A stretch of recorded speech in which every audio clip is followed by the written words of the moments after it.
जितकं आम्ही ऑब्झर्व केलेलं आहे दिल्लीच्या इलेक्शनच्या संदर्भामध्ये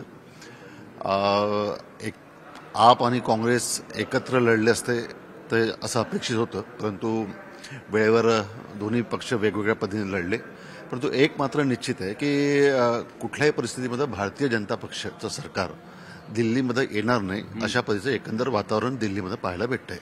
साधारणतः ज्या पद्धतीने काँग्रेसच्या अस्तित्वाची लढाई आहे असं बोललं जात होतं, काय वाटते यावेळी तरी त्यांचे भोपळा फोडू शकतील का? नाही, निश्चित काँग्रेसच्या अस्तित्वाची लढाई आहे आणि काँग्रेस सुद्धा चांगलं प्रदर्शन या ठिकाणी करेल असा आमचा निश्चित विश्वास आहे. परंतु अपेक्षित हे होतं की काही झालं तरी भारतीय जनता पक्षाला सत्तेपासून दूर ठेवणं हा आमचा एक प्रमुख अजेंडा आहे. इंडिया अलायन्समध्ये आप होतं आहे, त्यामुळं या निवडणुकीमध्ये सुद्धा काँग्रेस आणि आप एकत्र जर लढले असते तर एक चांगला रिझल्ट, बेटर रिझल्ट आपल्याला त्या निमित्तानं प्राप्त झाला असता.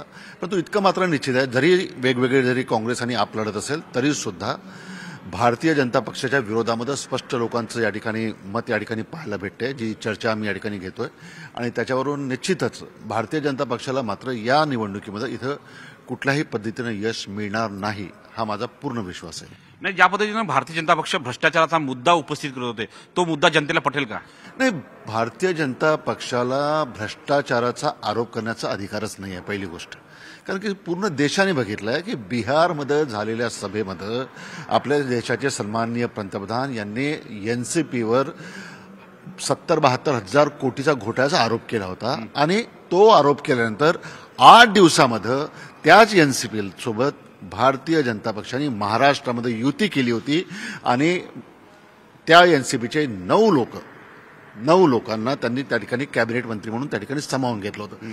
त्यामुळं भारतीय जनता पक्षाला नैतिक अधिकारच नाही आहे खऱ्या दृष्टीने तुम्हाला विरोधक म्हणजे आरोप करण्याचा भ्रष्टाचाराचा.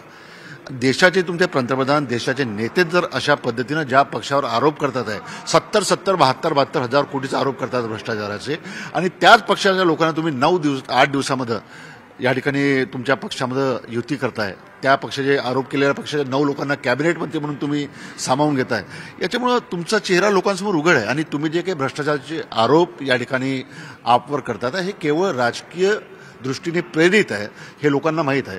आणि तुम्ही जर तितकी नैतिकता जपली असती तर निश्चित तुमच्या केलेल्या आरोपावर लोकांनी विश्वास ठेवला असता. परंतु तुमची तेवढी नैतिकता नाही आहे, तुम्ही तितकी नैतिकता जपली नाही आहे. त्यामुळे ती नैतिकताच तुम्ही जपली नाही. त्यामुळे तुम्ही कितीही आरोप कोणावर करत असाल भ्रष्टाचाराचे तरी लोकांना माहीत आहे की भारतीय जनता पक्ष काय आहे. त्यामुळं निश्चित भारतीय जनता पक्षाच्या या आरोपांना लोक मतदानाच्या माध्यमातून निश्चित उत्तर देतील असा माझा विश्वास आहे. धन्यवाद. हे होते खासदार अमर काळे यांनी अतिशय स्पष्ट सांगितलेलं आहे की साधारणतः दिल्लीची सत्ता जी आहे यामध्ये निश्चितपणे लढाई जी आहे ती भारतीय जनता पक्षापेक्षा आम आदमी पक्षाच्या बाजूने जनता असेल असं त्यांना वाटतंय.